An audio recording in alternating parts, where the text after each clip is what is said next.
Yeah, so to understand the word external, we will just talk about the letter M over there. That is mass. Mass of what? If you have a rigid body, which will be the case most of the time, then we don't have to worry much. But then, suppose this is a box, and or say this is a cart.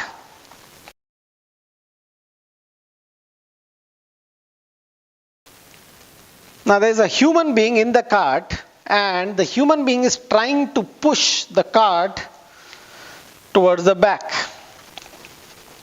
Now, will he be able to move the cart? There is no friction on the ground.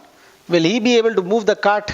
He will not be able to move the cart. This constitutes a internal force. Why will he not be able to move the cart? Let me show you.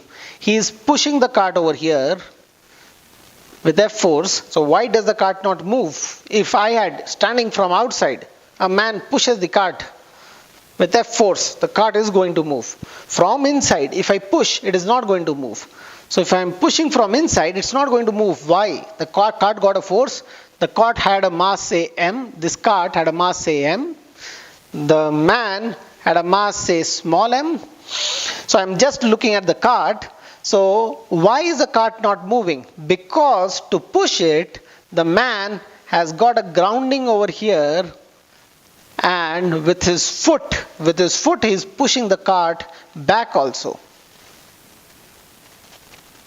with the equal and opposite force. How am I so sure it is equal and opposite? Why am I so sure it is equal and opposite? Because I'll study the man also separately. I wanted to give you an easier example, but anyhow, this will be a good one for you. Please try to understand it well. Now, we have discussed that the third law of motion is valid. When I push something, that thing pushes me back with the equal and opposite force. So here, I am not very sure of this force is same as that force or not. What is this force? The man pushing the cart with a certain force, F. This, the man pushing the cart back with the foot. With the foot, the man is pushing the cart back this way, so that he can have a grounding on the cart with which he pushes. Now suppose the man was on roller skates. He won't be able to push over here. Why he won't be able to push? You can try yourself. The guy will just slip. If he was on roller skates, he will just slip. He has to groove his leg somewhere, or he has to have some friction on the ground with the help of which he is going to push. So in fact, this force is related to that force. What I am saying is this force will be equal and opposite to that force. This force will be same as that force. F is going to be same as F dash. Why am I so sure? I am going to study the man. Now man pushes the cart with F. The cart pushes the man back with F on the hand. The cart pushes man back with F. That is for sure, right? Because that is action and reaction at the point of contact on the two different bodies, as discussed earlier. Now, this man pushes the cart back with F dash. Hence, the cart pushes his leg forward with F dash. That's also action reaction. That is how you walk on the ground. That is how you walk. I hope you know. This is your ground, and you push the ground back, the ground pushes you forward. You push the ground back, the ground pushes you forward. The ground doesn't go back, but you go forward. With your push, the ground is not going back, not in the sense you can see it, and you go forward. You get a force equal and opposite in the forward direction, hence you go forward. It is friction which is helping you over there. So when we are discussing friction, I'll be discussing that in a little more detail, but for now let's have it that you pushed the ground back and the ground pushed you forward. You pushed it back with F dash, that is your F dash over here, and it pushed you forward with F dash. Now on you, what are the forces? This is U, and what are the forces on you? F from here and F dash from there. Now you are not going anywhere. You are just over there, you are not going anywhere.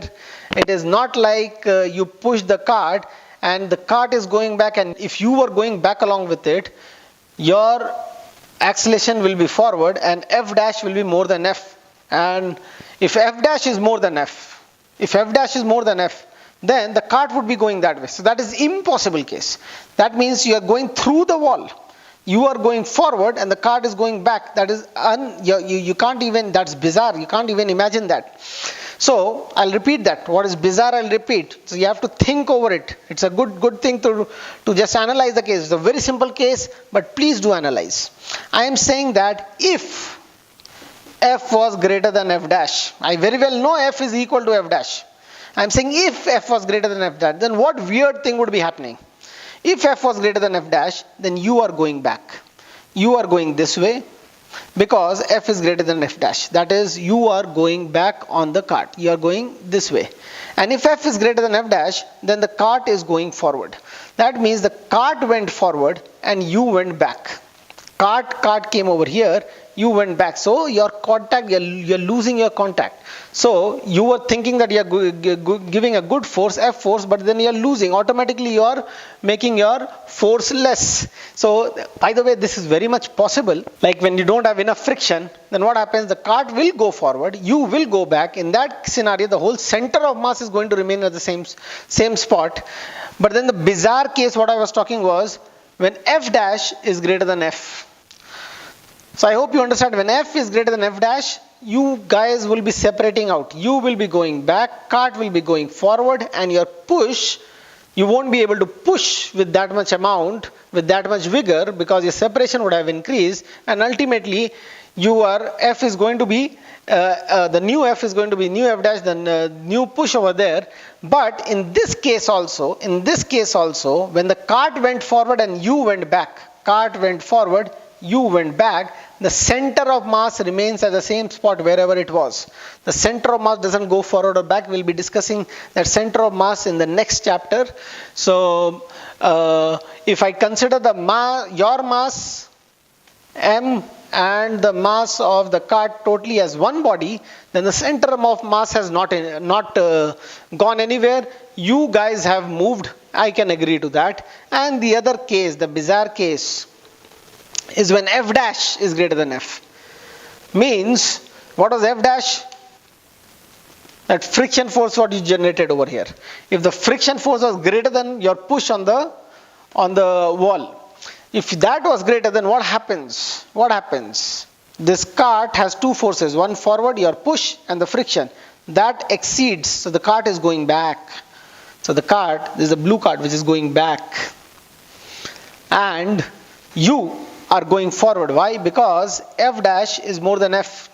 If F dash is more than F, you are going forward. So that means you are going through the wall of the cart. You are going forward and the cart is going back. So that is a physical situation which you can imagine cannot happen. So in physics, you have to imagine such situations which are not going to happen and write or correct your equations accordingly. So what is happening over here is, if your footing was right and you were not slipping, if you are slipping, this is what happened. This is what happened. F was greater than F dash and the cart went forward a bit and you went back a bit, but the center of mass remained at the same place. But if your footing was right and you were pushing, then the cart did not move at all, you did not move at all. F is equal to F dash. If your footing is right, you did not move. I am very sure that you did not move. That means, studying your body, I came to know that F is equal to F dash, but those were the forces on the cart also, the same F and the same F dash. So on your body, if F is equal to F dash, then on the cart, F is equal to F dash. So you can imagine, if friction is too difficult for you to imagine, then you can imagine you're sitting on a seat and pushing the car forward. Well, by sitting on the seat, pushing the car forward, you're pushing forward with your hand, but your back is pushing the cart back. So that is internal force. So how much ever you apply, even the Hulk is inside the car, he will not be able to move the car. So to move it, you have to have an external force. If this is frictionless, then even a child outside will be able to push it.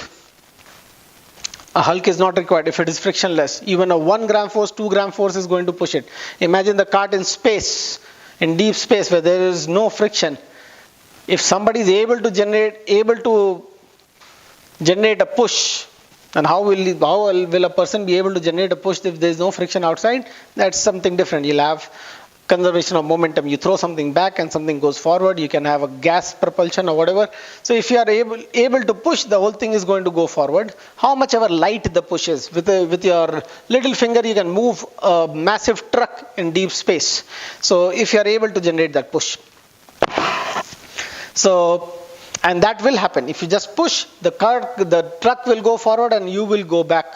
Center of mass of you and truck will remain same if you consider that much as a system. So the point over here is the internal force is not going to move it. So if the point is an internal force is not going to move the mass, you need to have an external force to move the mass. The body may have many bodies inside which are putting forces on each other, which is the truth with this, say, piece of duster also. There are a lot of molecules which are pushing each other. So that doesn't move this duster anywhere. This duster as a whole doesn't go in a Brownian movement, wherein all the molecules internally are going in. You need to have an external force on this to make it move which direction, whichever way you are pushing it is going to move in that direction. So you need to have an external force. And just to confuse you, let me give you a situation. Say this body had a elastic connection between them. This thing can extend. This is an elastic. If I put a force of F on this body, then what is what over here? Now if I consider this M1 and M2 as one body, then I can write the equation. F is the net external force on this total body of M1 plus M2, and this body will have an acceleration A, but that acceleration is of which part? Is that acceleration this acceleration? No. A is not equal to A2. What happens to this? This is, I think, almost standing where it was. It doesn't even move. So A1 is 0, A2 is something else. What is A? A is where this mass is. A is the acceleration of this mass. But where is this mass? Is this mass here? No, it is not. Is that mass here? No, it is not. That mass is somewhere in between. Depending on how much is the mass. If this was more massive, it is nearer to this. If that was more massive, it was nearer to that. And this A is the acceleration of that point. It is the acceleration of the center of mass. So to make this equation absolutely clear to you, external force on a system of masses, then the acceleration of which part? Acceleration of the center of mass is given by this equation. And this may have lot of masses, all the masses together. This acts, the external force on the whole will be the acceleration of system of mass. So say in the case when I am walking over here, then what is happening? I am pushing the ground back and the ground is pushing me forward. What force is helping me to go forward? Friction is the force which is helping me to go forward. Where is the friction acting? On the foot. The friction is acting on the foot. And that F, if I have to put that F is equal to MA, the friction is the only external force. I mean in the horizontal direction. Vertical direction there is gravity, but I am not going vertically. And I have a very smooth acceleration forward. Then what is this M? What is this M and what is this A? This A is not of the foot. This A is at any given point, this is of the center of my mass.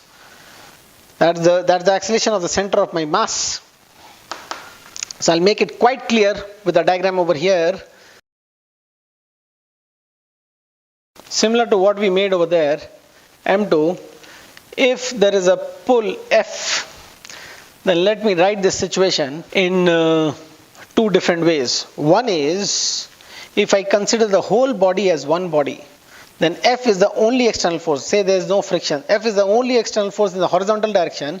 Then I'll write F is equal to M1 plus M2A, but A of which point? A of which point? A of the center of mass, aCM. So this point will be accelerating with a certain acceleration given by aCM. aCM is given by this equation. This guy will be accelerating with a greater acceleration. We'll have to calculate that. And this guy is going with a lower acceleration. It is hardly getting the force. If say masses were almost same, this is hardly getting a force. So this is say A2 acceleration, this is A1 acceleration. If I have to write the F is equal to mf for this body without breaching this equation will never be breached. It is all correct. This law has been standing for ages now. So if I have to write for this part, then what are the total forces on this part? The spring must be pulling this thing back, because you are trying to pull the string will get extended, it will pull this back. Like a stretched string, it pulls both the ends. So say with the same value, TT, massless spring. So what happens, what I can write for this body is F minus T is equal to M1 A1. That's the acceleration of that body. If somebody was interested in the acceleration of this body, it was not F is equal to M1A, not at all. You had a force over there. And what's the acceleration? So this body doesn't even see that force. What contact force is acting on it is this tension. This has been generated due to that is another story. This body feels that force. So what we write for this body, T is equal to M2A. That's the only force on this. T is equal to M2A.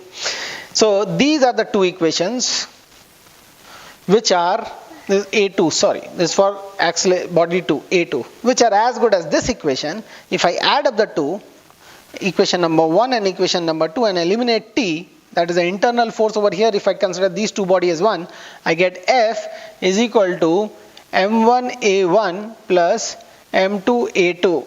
That must be somehow equal to this, which we'll be dealing in the next chapter. But these are the equations as they stand. So remember this.